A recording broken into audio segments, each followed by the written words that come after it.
This is how things started for me when I was playing RuneScape back in 6th grade. Well, back in 2009, I also had a job where I made less than $1,800 in 1 year. That's all of the money I made.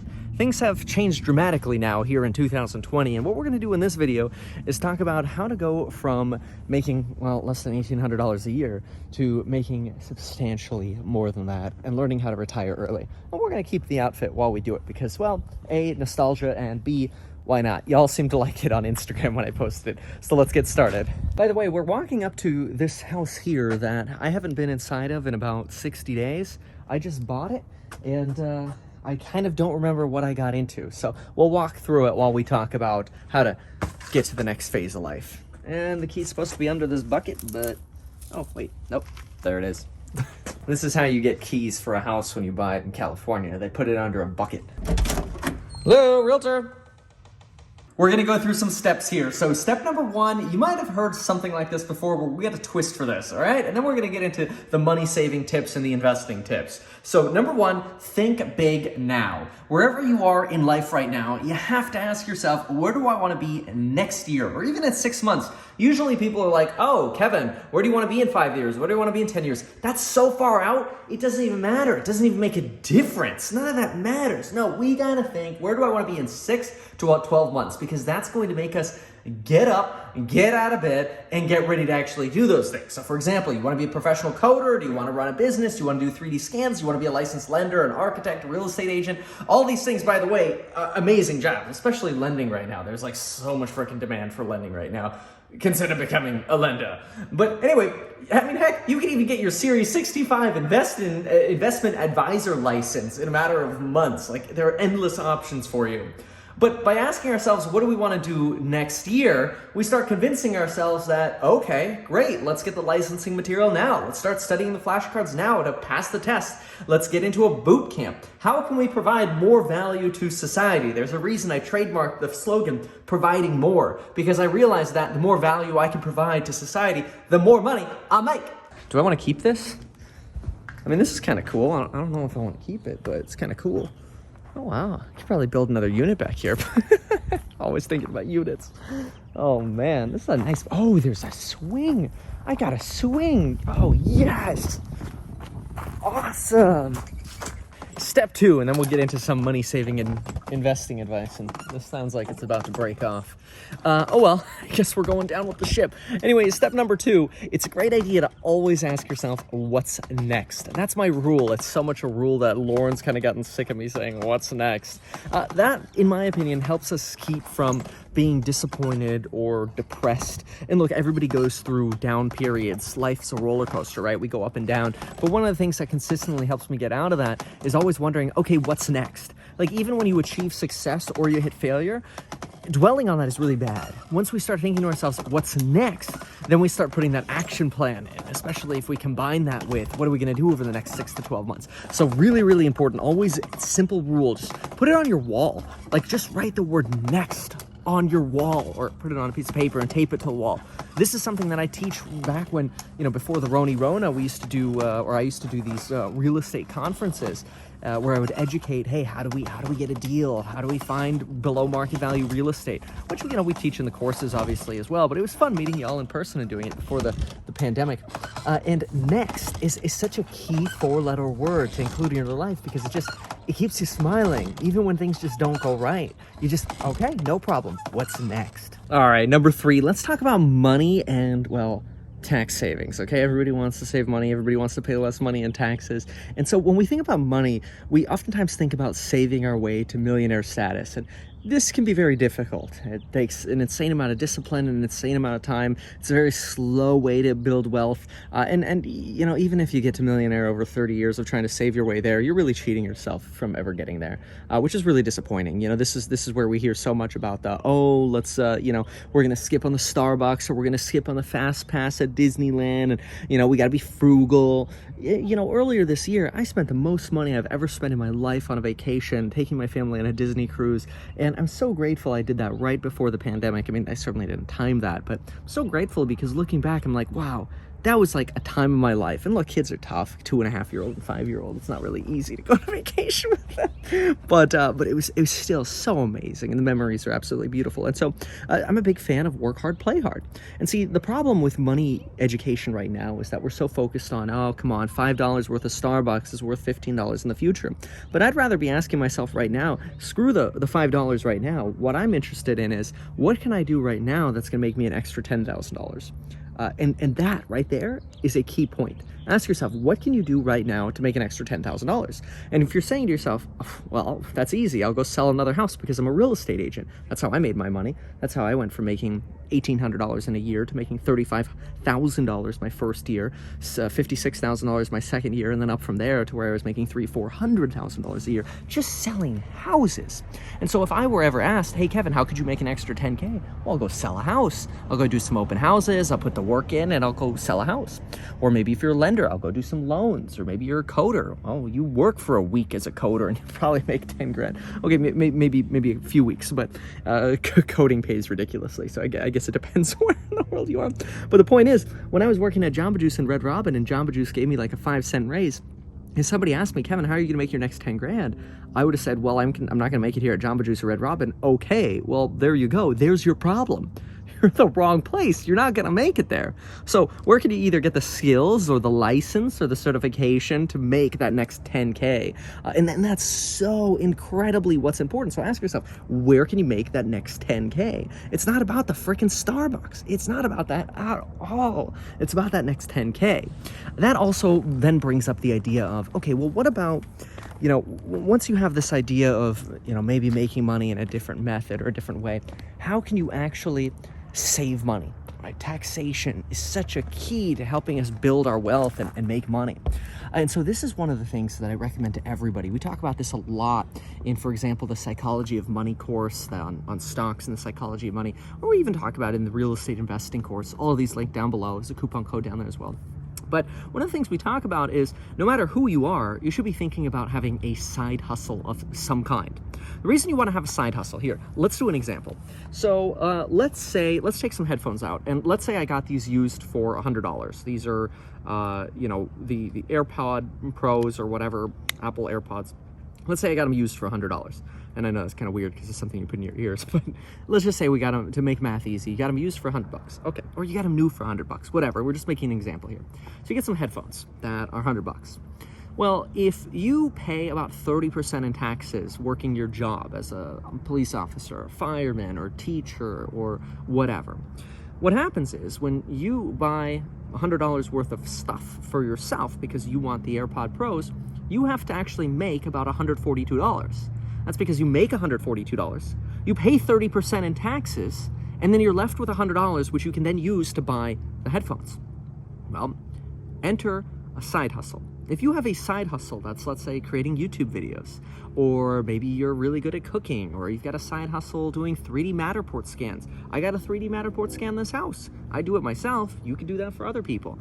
If somebody were local, and I mean, there are plenty of people out there that do it. I should probably just ask. But honestly, if somebody's like, Kevin, I'll 3D scan this house for you for $150, I would tell them to go do it. And they could get that done in an hour, and they'd make $150 an hour. Boom, like that. And they could text message me to set up the appointment. It'd be that simple, right? So there's a lot of demand for that out there.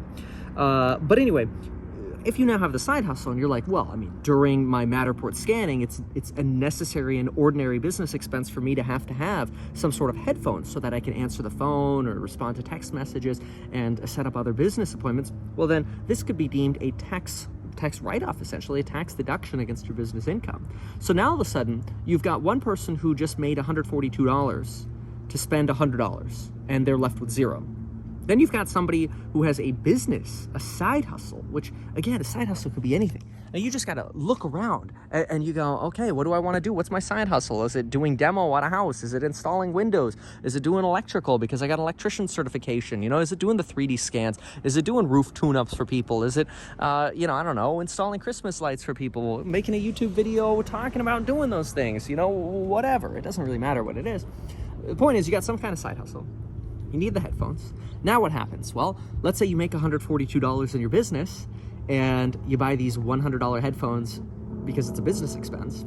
Now you get to write off that from your income. So you're only paying taxes on $42, that leftover $42. So you're paying 30% on $42, which, just to make math easy, let's say is $12. That means you are left with $30 in your pocket and the Apple Pro headphones or whatever, AirPod Pros. The other dude is left with $0 in his pocket. Both of you made $142. Both of you ended up with the headset. You got $30 in your pocket. The other guy's got $0 in his pocket. These are just the little things that are going to get you ahead. Let's keep talking about this. Next, if you have not yet, this is almost like a prerequisite before we get into like retirement accounts and investing, stocks, real estate, all that good stuff. You have got to build credit. And the easiest way to build credit is, well, you could watch my video on how to build credit. Step by step, you learn all about the credit god. It becomes really easy to understand how credit works. Very, very simple. So if you don't know much about credit, get into that. As soon as you're 18, or if you're already over 18, open a credit card, obviously. You can start with the Apple card if you have, an Apple iPhone or something like that. Then also, if you don't, get like a Citi Double Cash card.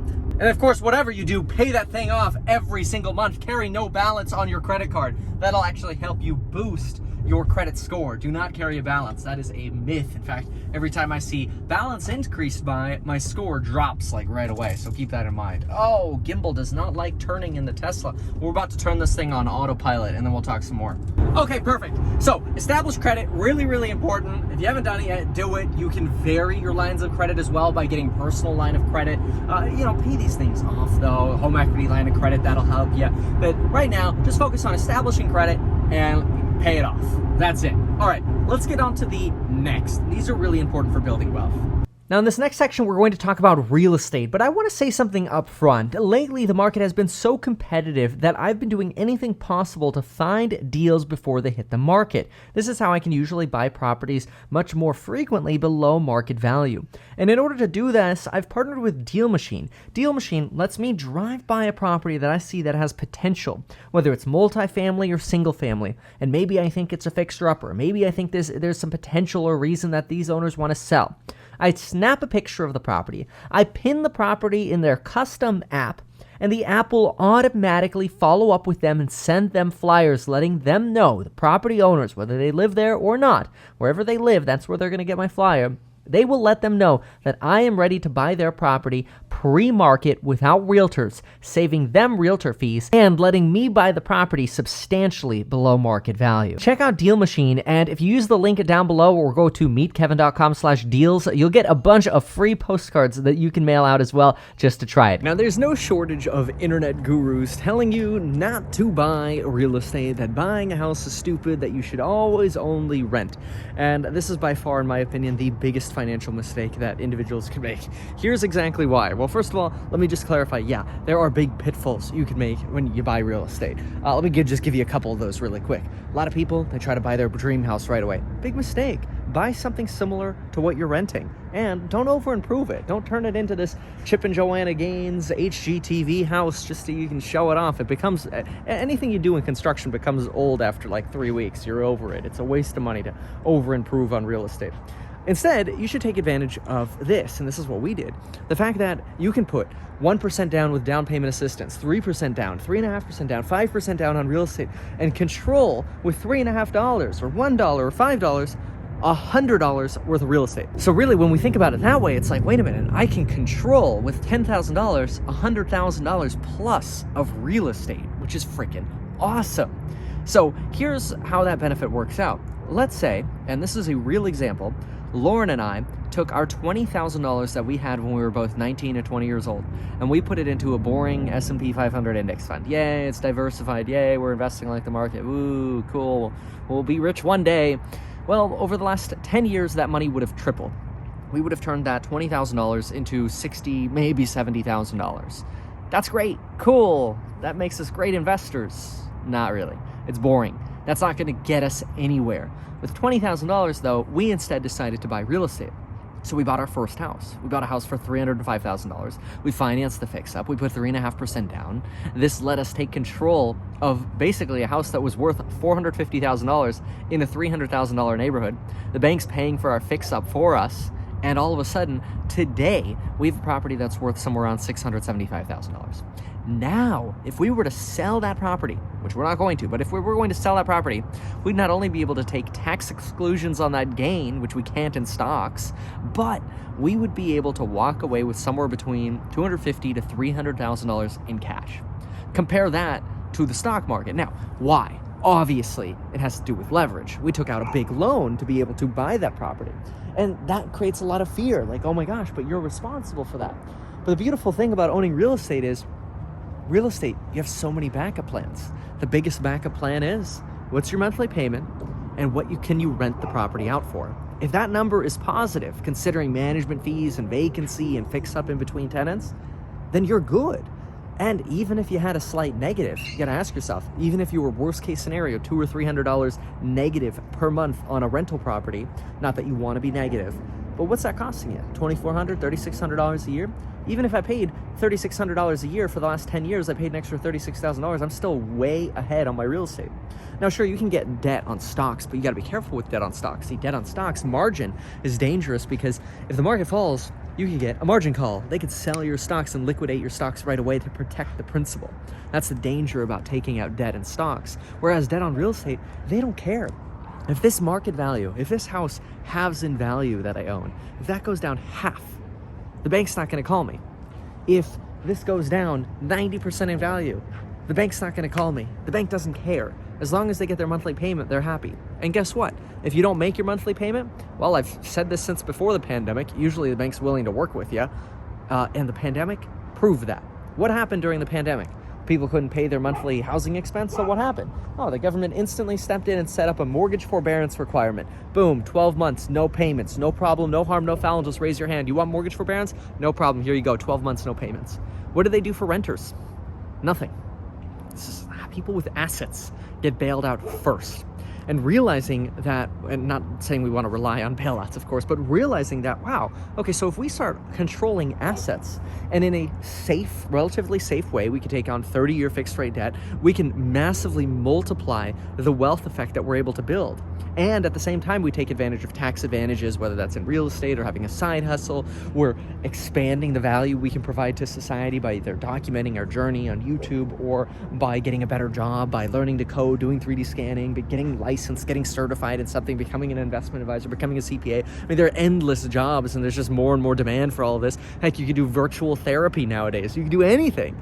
You don't even have to go into the therapist's office anymore like Tony Soprano used to have to do, right? This could all be virtual over FaceTime. There are endless opportunities to provide value. But the point is, get into real estate and then take advantage of some of the 3 awesome things that you can do. 1, the more real estate you control, the more real estate appreciation you get to benefit from. Yeah, values can go down, but in general, as long as you're buying in areas where the population is increasing and the poverty rate, second good metric, is decreasing, that's a good sign that you're in a good area. You want to be in an area that's future-proof, not too small to where if one school goes bankrupt, the whole city's going bankrupt, or one oil well goes bankrupt, the whole economy's going bankrupt. No, you want to be somewhere where people want to live. It doesn't matter what jobs you have out here. People want to live here. People will always want to live here because it's Southern California coastline. And here, we don't need jobs. We just need the weather to stay what it is. Even though we get fires, fire season, that's something you deal with in California. But the point is, there are attractors to different areas, so keep those in mind. So attractors to the area, poverty, population, very, very important metrics. And appreciation obviously stacks with your principal pay down, something that you don't get when you're a tenant. When you own real estate, every time your bill comes in, you're actually building your wealth because you're paying down that debt that you have. Anyway, the second thing that you get to take advantage of when you buy real estate is you can house hack. We already know how this is. We've heard about this many times before. You can rent out a room, you can rent out a couch, some people Airbnb a spare room. All this extra income helps you pay for your payment to where your net effective payment is substantially less than what you're renting. Now, this doesn't mean go buy a house that's much more expensive than you need, because that would be bad, because you also want to take advantage, there's a fish behind me, you also want to take advantage of bank hacking. See, bank hacking is when you can buy a 1-bedroom house or a 2-bedroom, 1-bath house, and then you buy that with 5% down, you get a good deal on it, you buy it below market value like I teach on this channel and in my investing course, and what do? You bank hack. After a year, maybe even after 9 months, you start looking for your next house, and then you buy like a 3-bedroom, 2-bath, and you buy that with 5% down. Then you buy a 4-bedroom, 2-bath, and you buy that with 5% down. Then you buy a 4-bedroom, 2.5-bath, and then you buy a 5-bedroom, and all of a sudden, before you know it, 5-6 years go by, you've literally bought 5 or 6 properties with 5% down because you were buying them as good deals. Your wealth is exploding, and you're getting mortgage insurance knocked off your first properties that you've bought because you bought them below market value, and you realize that mortgage insurance isn't that bad because I'm not paying it for 30 years. I'm only paying it for 2 to 3 years until I get rid of it, because those are the rules that are set up. You can apply to get rid of mortgage insurance, or you refinance and you keep going and you keep building that wealth. Okay, now y'all know that I'm a fan of real estate, but let's not just only talk about real estate. Let's talk about how stocks get involved now. Okay, so what about stocks? Well, here's the thing. If you haven't yet, obviously get into Webull. Deposit $100 with Webull. They will give you 3 free stocks worth up to $1,600. And even if you get $20, $30 out of it, it's a random lottery. Hey, that's $20, $30 that you got for 5 minutes worth of work. And it's a great stock trading platform, especially since you get these like 4-hour pre-market windows and 4-hour post-market windows. It's awesome. Check out Webull, link down below. Okay, so here's the thing. Look, swing trading stocks, day trading stocks, these things can be profitable side hustles. If you want to make that your side hustle, you have an opportunity to do that as well. And then, hey, maybe you can open up the door to some tax deductions, right? It's an option. But for the vast majority of us, the best thing that we can do is we can pick the top 20, 30, 40 companies that we know and love, and we think are going to be here for the next 5 to 10 years. We take that group of companies, we throw money into these companies, and we pretend as if we can't do anything with that money for the next 5 to 10 years. That means don't panic and press the sell button when the market goes down. Disable the sell button. When you have the psychology that you can't sell, you will always continue to add to your stock market portfolio. Much, much, much better way to do. But only do that after you start investing in real estate. Real estate is very, very important. Get in real estate, then build your stock portfolio. It's really important to do it in this direction. Now, sometimes it makes sense to put your money in the market while you wait to buy real estate, but you have to be careful with this because then you're trying to time the market in the short term. I don't really prefer this as much. I'd much prefer buy real estate, then buy stocks. See, then what happens is your stock portfolio actually becomes your emergency fund for your real estate. If you ever had a really big catastrophe or whatever come up, you could always sell your stocks and use that as an emergency fund for your real estate. So real estate first, because you get that max leverage. Then get into stocks. Don't use margin because it's bad. Great. So how do we now get involved with retirement accounts? Where should we start with special tax advantaged accounts? Let's talk about those. All right, the next thing you want to do before the sun sets is you want to make sure that if you're younger or generally healthy and you have a high deductible health plan, which is usually like 5K plus for the deductible on your health insurance, make sure you get what's known as an HSA. Oh, I need an energy potion to get to the beach. All right, so here's the scoop. A health savings account, an HSA, super, super critical, because what's gonna happen is you get to deposit money into this account and trade stocks with it. I opened this like 3 years ago. I put all my money into Tesla. Let's just say I'm really grateful I did that. That was freaking awesome. I got lucky on that one. But here's the thing. You open up an HSA, which you can do. I've got a link down below for Lively. Go to metkevin.com/lively, Lively. It's a free platform. Use that link. It'll be free. It's awesome. Set this up. This lets you contribute somewhere between $5,500 to $6,000 per year, depending on what year we're in, into a health savings account. Health savings account is really awesome because you can put the money in, you put like 6K in, and then you get a tax write-off for doing that. So let's say you pay 30% in taxes usually, you might get $1,800 back. Always check with your CPA. I'm not a CPA, so I can't give you tax advice, right? But anyway, you get $1,800 back, or it's an $1,800 deduction. Money you're not paying taxes on. That's great. Now this money is sitting into a stock account. Now you can buy your stocks, like a TD Ameritrade. You just go shopping for stocks. Now in the future, if you have medical expenses that come up, you could use this money that you got a tax deduction for putting aside to pay for your qualified medical expenses, which almost everything's a qualified medical expense. You could Google qualified medical expenses and see, but you have to have an HSA eligible plan to do this. Could be PPO, could be HMO, do some shopping around.